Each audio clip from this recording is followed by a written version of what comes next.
In Mali, it's different. It's desperately poor. It's desolate. It's sub-Sahara. The medical needs here are staggering. It's hard to, without living here, it's hard to really even believe it. In 2005, they were quoting a maternal mortality of 10%. So 10% of the women in this country died as a complication of childbirth. So that's a number that's hard to even fathom. I mean, 1 in 10 women in America, can you imagine dying as a complication of childbirth? I mean, most, I think it's maybe 1 in 20 or 30,000 in America. Most people don't even know an American who died as a complication of childbirth, or even personally, or even heard of one.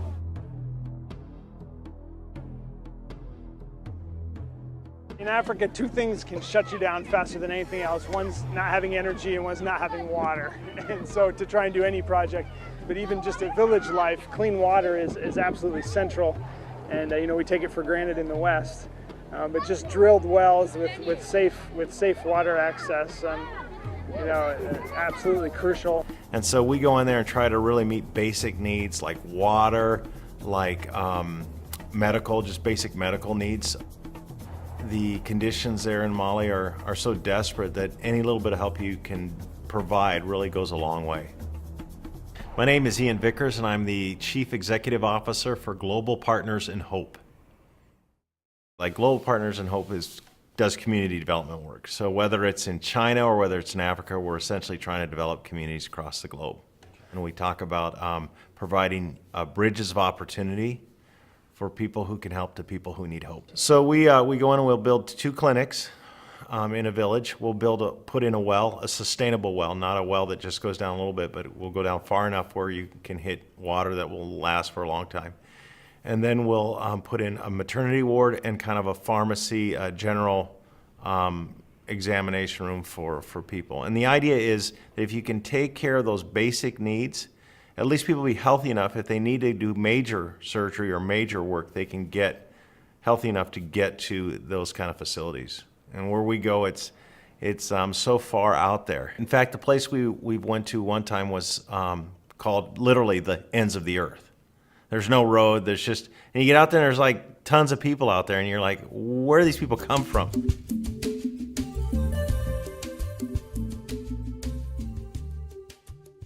We started a project several years ago, Meals for Mali, where we packaged meals to send over to malnourished children and nursing mothers. The years have gone by, and we kind of were looking for a service learning project, and I knew Ian had started a nonprofit organization, and I contacted him and said, what do you have going on? And he's like, you're not going to believe this, but we're putting wells in Mali, Africa, and I said we would be interested, and then it just kind of snowballed from that. I thought it would be awesome to give back to the community after all of the water that we've wasted. It'd be good to give back and kind of make up for it. One of the things that we try to do as an organization is make these projects very real for people. We turn on the TV and we see a lot of different things that are happening in the world, but really unsure of how to connect. Can we trust this organization? What are they really doing? So for us to be a local organization in Omaha, then to connect with kids here in our community was really important, but also to make it real. And so one of the ideas we had is, well, how could we make it as real as possible to these kids? And so, of course, they had the projects to raise the funds to help put in a well. When this started, and I sat down with Ian, I said, I bet we can bring in $1,000. I was like, yeah, we can do that. It just was, to me, a service learning project where I could educate the children, make a small impact.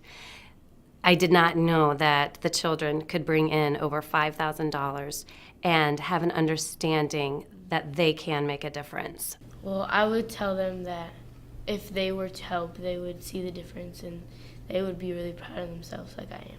So the kids felt like, hey, this is very real. This is something that, it's not some organization doing it, but it's people whom we know.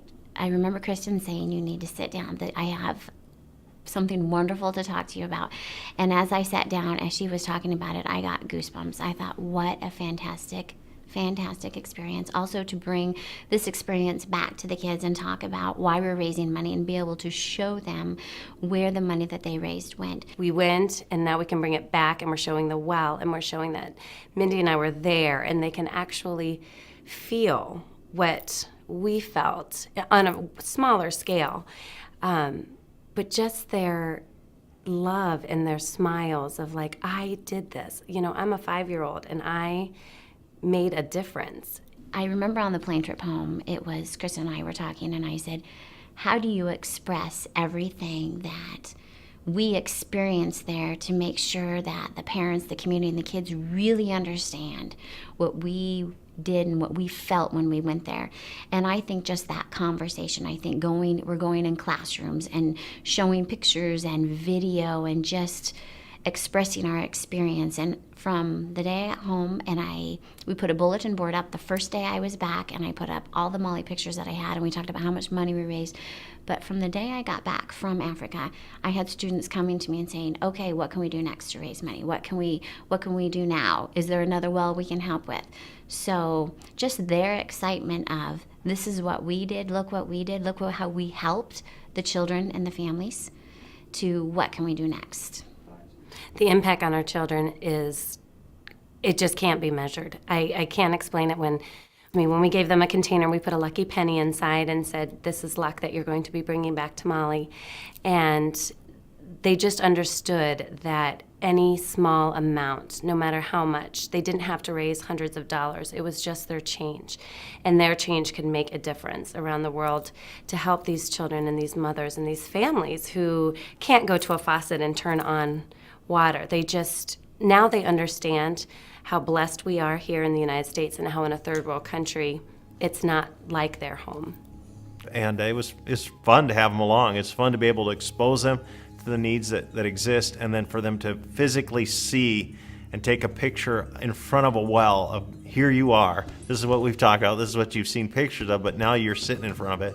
And then to have kids in Africa that we've been working with who are going to be deeply impacted by these efforts hold up a sign that says, thank you, Omaha Public Schools, for what you've done. So to us, that's just a great bridge. It's a great connection for the kids here to the kids there in Mali.